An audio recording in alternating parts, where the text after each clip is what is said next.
Hey everybody, it's Eddie J on Crypto for Grow My Bag TV, and there is a lot to unpack. You would think that there would be nothing going on over the weekend, nothing to contemplate, and then you have news like 10% of South Korea's population is involved in crypto, and that number is rapidly rising. And the reason why? Local centralized exchanges. Yeah.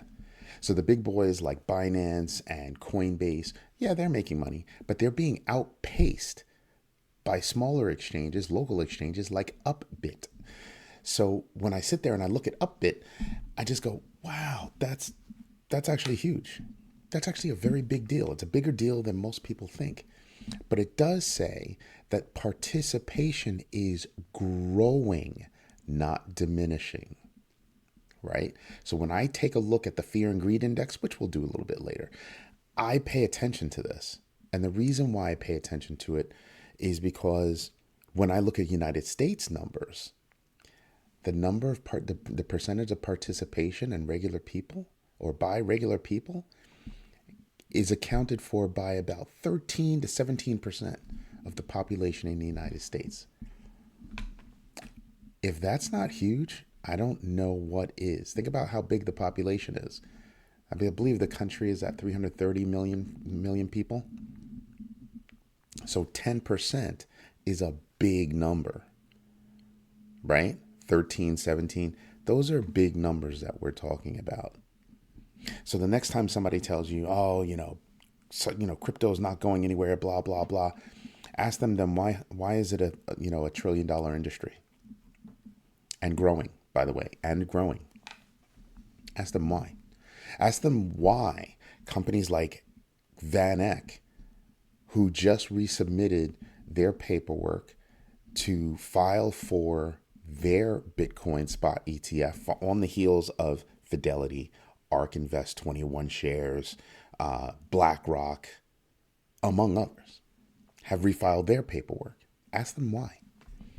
Why would those companies who manage trillions in assets want to get involved in an industry that's going to die? Doesn't make sense, right?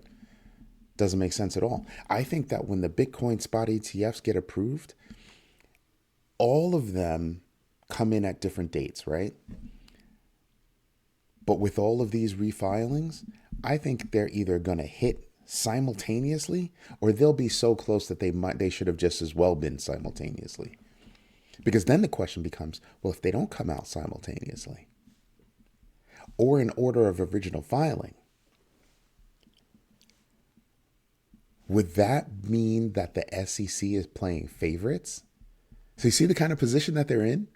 It's kind of like, well, if all the paperwork works, especially if one gets approved before the other, that's going to be a problem.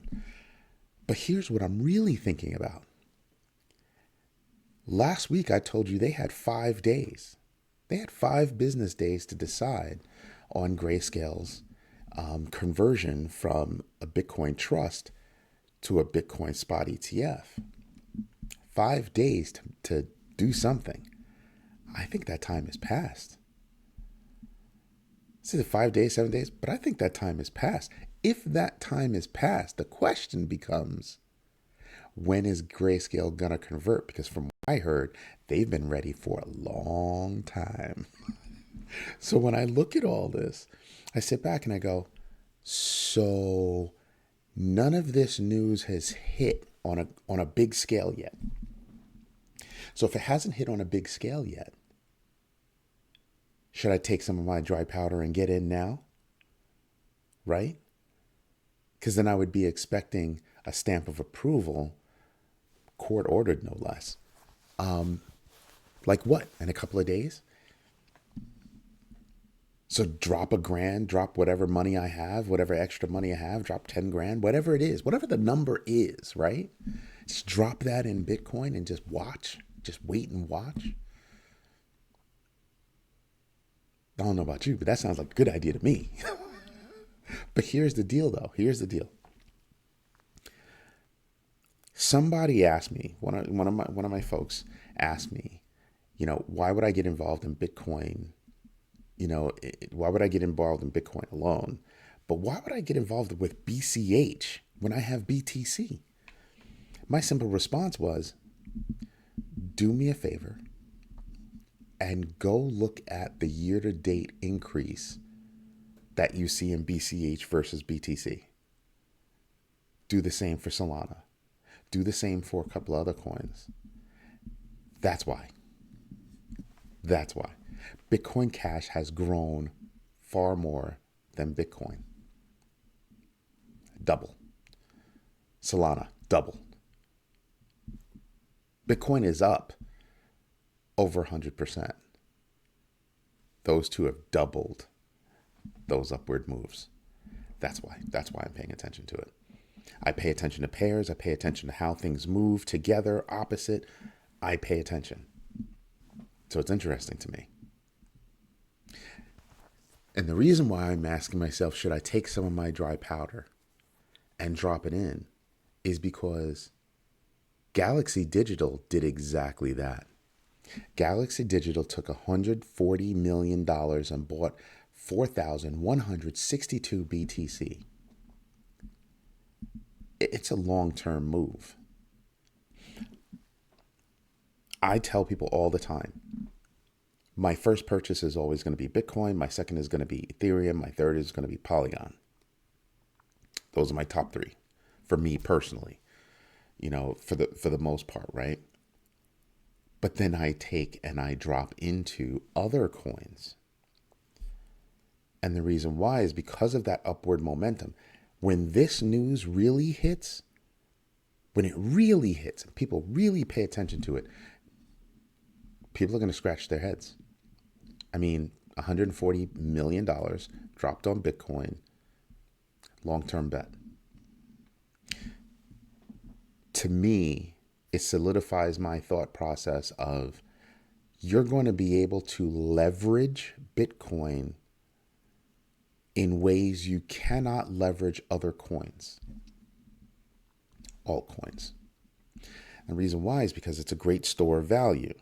Now, if I'm looking for upward momentum and things like that, yeah, there are tons of other coins that I could look at for better percentage gain. But if I want to leverage a coin, let's say for traditional transactions, for me, Bitcoin is the way to go. It's the most trusted coin out there, which is why I tell people all the time, if you're going to buy in, always have a percentage for Bitcoin. Always. Somebody I listen to, they have a 50, 25, 25 rule. That's great. Whatever. Whatever works for you, do your own numbers. Whenever you're going to invest over here for this digital asset, you should also invest in Bitcoin. That's honestly how I feel about it. All right. Now, something else I've been paying attention to is the gaming space. The gaming space, Web3, right, is huge. When I look at the gaming space, traditional gaming space, streaming games is a huge business. Animoca Brands just bought this company called Azarus. Azarus is a Web3 streaming business. See where I'm going? Have you ever seen a golf match? I'm not saying you have to sit there and watch the whole match, whatever, live in person, live in person on television, whatever. But do you see the crowds and how they follow the golfers as they play? They follow them along the golf course. Imagine doing that in a virtual space, watching people play the game as a spectator. As you look around, you're literally in the middle of the game, watching the game happen. That's next level. That is absolutely next level. And I think that's what's coming. I mean, it's kind of already here, but I think the money that comes into these spaces and the graphics that they're going to be able to do with the bandwidth that's there, this is going to be huge. Anyway, normally I would get into the numbers, and I said I was going to get into numbers before. We're moving laterally right now, straight up. That's what's going on. So I'm not going to get into the numbers today. We'll pick it up tomorrow. But this is Eddie J on Crypto for Grow My Bag TV. If you like what I'm doing, drop me a note. Let me know you like it. If you don't like it, let me know how I can improve and give you better news. Anyway, have a good one. Bye-bye.